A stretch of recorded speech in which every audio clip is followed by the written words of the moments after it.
आऊज़ु बिल्लाहि मिनश्शैतानिर्रजीम बिस्मिल्लाहिर्रहमानिर्रहीम। शुरू अल्लाह के नाम से जो निहायत मेहरबान और रहम करने वाला है। अस्सलामु अलैकुम व रहमतुल्लाहि व बरकातुहू। मैं हूँ रिदा मलिक और आप देख रहे हैं इस्लामिक प्यारी बातें।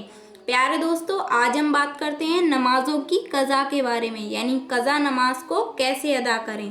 प्यारे दोस्तों, अक्सर लोगों की नमाज कज़ा हो जाती है, कभी वक्त की वजह से, कभी सफ़र की वजह से या कभी किसी और वजह से। प्यारे दोस्तों, आज की वीडियो में मैं आपको बताऊंगी कज़ा नमाज किसे कहते हैं, कज़ा नमाज किसे कहते हैं, किन नमाजों की कज़ा फ़र्ज़ है और किन नमाजों की कज़ा वाजिब है, किन नमाजों की कज़ा फ़र्ज़ है और किन नमाजों की कज़ा वाजिब है। अगर किसी शख्स की 5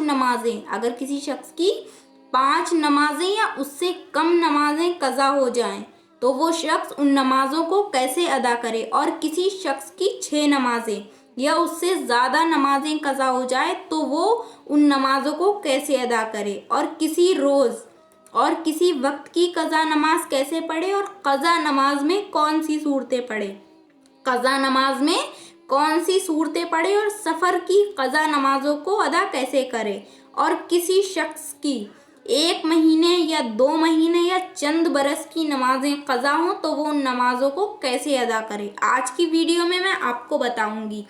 प्यारे दोस्तों, सबसे पहले हम बात करते हैं कज़ा नमाज किसे कहते हैं। कज़ा नमाज किसे कहते हैं? किसी नमाज को उसके मुकर्रर वक्त पर अदा करने को अदा कहते हैं। किसी नमाज को उसके मुकर्रर वक्त पर, यानी जो नमाज का मुकर्रर वक्त है उस पर अदा करने को अदा कहते हैं। और वक्त गुजर जाने के बाद, यानी वो वक्त जो नमाज के लिए मुकर्रर है उस वक्त के गुजर जाने के बाद अमल करने को, यानी नमाज अदा करने को कज़ा नमाज कहते हैं।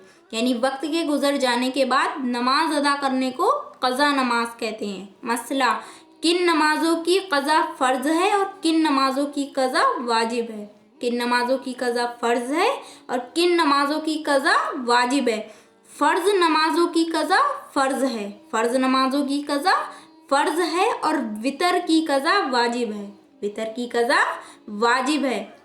और अगर फ़र्ज़ की सुन्नत फ़र्ज़ के साथ कज़ा हो, यानी फ़जर नमाज की सुन्नत फ़र्ज़ के साथ कज़ा हो और ज़वाल से पहले पढ़े, यानी फ़जर की सुन्नत फ़र्ज़ के साथ कज़ा हो और ज़वाल से पहले पढ़े, यानी सूरज निकलने के बाद और सुबह 10 बजे से पहले पढ़े, तो फ़र्ज़ के साथ सुन्नत भी पढ़े, तो फ़र्ज़ के साथ सुन्नत भी अदा करे।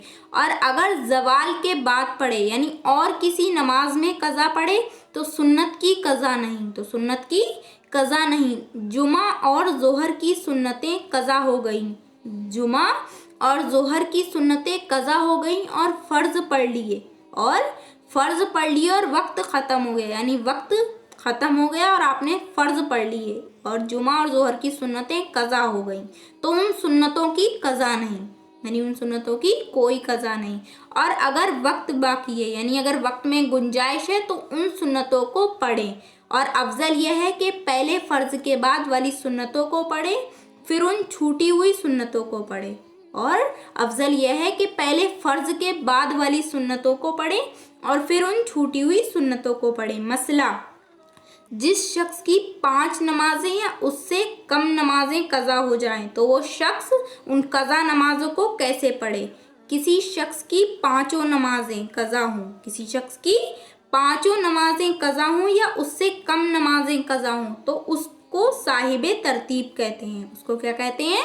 साहिबे तरतीब। उस पर लाजिम है, यानी उस पर फ़र्ज़ है कि वक्ती नमाज से पहले, यानी जिस वक्त की नमाज वो अदा कर रहा हो उससे पहले कज़ा नमाजों को अदा करे, उससे पहले कज़ा नमाजों को अदा करे। अगर वक्त में गुंजाइश होते हुए, यानी नमाज का काफ़ी वक्त हो और कज़ा नमाज को याद रखते हुए, यानी उसे मालूम हो कि उसकी पहले की नमाजें कज़ा हैं और वो वक्ती नमाज को पढ़ ले, यानी वो कज़ा नमाज को ना पढ़े, सिर्फ वक्ती नमाज को पढ़ ले, तो यह नमाज नहीं होगी, नमाज नहीं होगी। मसला, जिस शख्स की 6 नमाजें या उससे ज़्यादा नमाजें कज़ा हो गई हों तो वो शख्स कज़ा नमाज को कैसे पढ़े।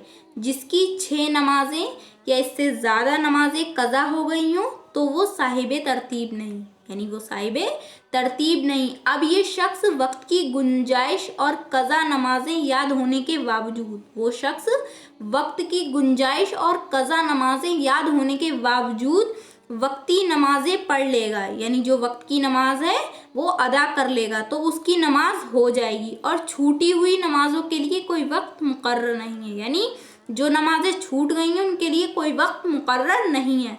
आप उम्र भर यानी सारी उम्र में जब भी कज़ा नमाजों को पढ़ लेंगे, यानी आप जब भी कज़ा नमाजों को अदा कर लेंगे तो आप बरी अल-ज़िम्मा हो जाएंगे, आप बरी अल-ज़िम्मा हो जाएंगे।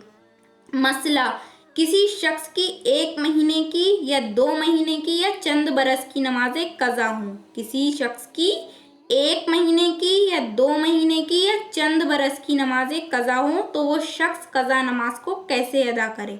अगर महीने, 2 महीने या चंद बरसों की नमाजें कज़ा हों तो वो शख्स इस तरीके से पढ़े, नियत करने में जो नमाज पढ़नी है उसका नाम ले। नियत करने में यानी जो वो नमाज पढ़ना चाहता हो उसका नियत करने में उस नमाज का नाम ले और इस तरह नियत करे। मसला, नियत की मैंने 2 रकत नमाज फजर की। नियत की मैंने 2 रकत नमाज फजर की जो मेरे ज़िम्मा बाकी हैं, जो मेरे ज़िम्मा बाकी हैं उनमें से पहली फ़र्ज़ की, उनमें से पहली फ़र्ज़ की वास्ते अल्लाह ताला की, मुँह मेरा कावे शरीफ की तरफ, अल्लाहु अकबर।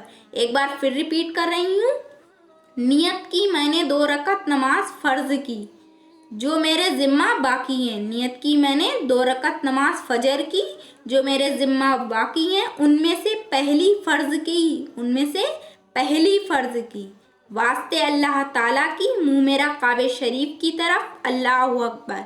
मसला, जिस शख्स की जिस रोज़ और जिस वक्त की नमाज कज़ा हो गई हो, जिस शख्स की जिस रोज़ और जिस वक्त की नमाज कज़ा हो गई हो तो वो शख्स उन कज़ा नमाज को कैसे अदा करे? जिस रोज़ यानी आपकी नमाज जिस दिन की कज़ा हो, आपकी नमाज जिस रोज़ और जिस दिन की कज़ा हो और जिस वक्त की नमाज कज़ा हो, चाहे वो वक्त फजर का हो, ज़ोहर का हो, असर का हो, मगरिब का हो या इशा का हो, जब आप इसकी कज़ा पढ़ें यानी जब आप इन नमाज की कज़ा पढ़ें तो ज़रूरी है कि उस रोज़ यानी उस दिन और उस वक्त की कज़ा की नियत करें, उस रोज़ और उस वक्त की कज़ा की नियत करें। मसलन आपकी जुमे के दिन की फजर की नमाज कज़ा हो गई, जुमे के दिन की फजर की नमाज कज़ा हो गई और आप उसे अगले दिन या किसी और दिन कज़ा पढ़ना चाहते हो, आप अगले दिन या किसी और दिन कज़ा पढ़ना चाहते हो तो आप इस तरह से नियत करें, इस तरह से नियत करें कि नियत की मैंने 2 रकत जुमा के दिन की, नियत की मैंने 2 रकत जुमा के दिन की नमाज फजर की वास्ते अल्लाह ताला की, मुँह मेरा कावे शरीफ की तरफ, अल्लाहु अकबर। एक बार फिर रिपीट कर रही हूँ, नियत की मैंने 2 रकत जुमा के दिन की, नियत की मैंने 2 रकत जुमा के दिन की नमाज फजर की वास्ते अल्लाह ताला की, मुँह मेरा कावे शरीफ की तरफ, अल्लाहु अकबर। मसला, क़ज़ा नमाज में कौन सी सूरतें पढ़ें? क़ज़ा नमाज में कौन सी सूरतें पढ़ें? जो रकतें वक्ती नमाज में सूरह मिलाकर पढ़ी जाती हैं, यानी जो रकतें वक्ती नमाज में सूरह मिलाकर पढ़ी जाती हैं वो रकतें क़ज़ा नमाज में भी सूरतें मिलाकर पढ़ी जाएंगी और जो रकतें वक्ती नमाज में बग़ैर सूरह मिलाकर पढ़ी जाती हैं यानी एक ही सूरह मिलाकर पढ़ी जाती है, यानी एक ही सूरह पढ़ी जाती है जिस रकत में, वो रकत क़ज़ा नमाज में भी वही सूरत मिलाकर पढ़ी जाएगी, यानी वही सूरत पढ़ी जाएगी, उसमें कोई सूरत नहीं मिलाई जाएगी। जैसे आप 4 फ़र्ज़ अदा कर रहे हों तो उसमें 4 फ़र्ज़ों में पहली रकत में सूरह फ़ातिहा के साथ सूरह काफ़िरून, पहली रकत में सूरह फ़ातिहा के साथ सूरह काफ़िरून मिलाकर पढ़ी जाएगी और दूसरी रकत में सूरह फ़ातिहा के साथ सूरह नस्र यानी एज़ा जा नस्रुल्लाह वल फतह, सूरह फ़ातिहा के साथ सूरह नस्र यानी एज़ा जा नस्रुल्लाह वल फतह यानी ऐसे मिलाकर पढ़ी जाएगी। जबकि तीसरी और चौथी रकत में सिर्फ सूरह फ़ातिहा पढ़ी जाएगी, यानी उसके साथ कोई सूरह मिलाकर नहीं पढ़ी जाएगी। मसला, सफ़र की नमाज यानी सफ़र की कज़ा नमाज़ों को कैसे अदा करें? सफ़र की नमाज को कैसे अदा करें जो आपकी कज़ा हो गई हो? मुसाफिरत की हालत में जबकि सफ़र करता था, यानी जब आप सफ़र कर रहे थे, आप मुसाफिरत की हालत में थे, उस वक्त की नमाज़ों को अगर वक्त में भी कज़ा करेगा, जब भी 2 रकत नमाज कज़ा करेगा, यानी सफ़र के वक्त भी आप उसको कज़ा करेंगे, तब भी 2 रकत नमाज कज़ा पढ़ेंगे। और जो नमाज़ें मुसाफिर ना होने के ज़माने में कज़ा हुई हों, यानी वो नमाज़ें जो आप हालात में, जो किसी आम हालात में कज़ा हुई हों, अगर सफ़र में भी उनकी कज़ा पढ़ेंगे तो 4 रकत ही पढ़ेंगे, तो आप उसकी 4 रकत की ही कज़ा पढ़ेंगे। प्यारे दोस्तों, वीडियो पसंद आई है तो लाइक करें और इस वीडियो को अपने दोस्तों और अजीज़ों में ज़्यादा से ज़्यादा शेयर करें और कमेंट करके ज़रूर बताएं कि वीडियो कैसी लगी। प्यारे दोस्तों, अगर आप मेरे चैनल पर नए हो तो मेरे चैनल को सब्सक्राइब करें और बेल आइकन प्रेस दबाना ना भूलें, ताकि मैं जब भी अपनी नई वीडियो अपलोड करूं तो उसकी नोटिफिकेशन सबसे पहले आपके पास आए। देखते रहिए इस्लामिक प्यारी बातें। अस्सलामु अलैकुम व रहमतुल्लाह व बरकातहू। मैं बहुत जल्द हाजिर होंगी एक नई वीडियो के साथ। तब तक के लिए फ़ी अमानिल्लाह।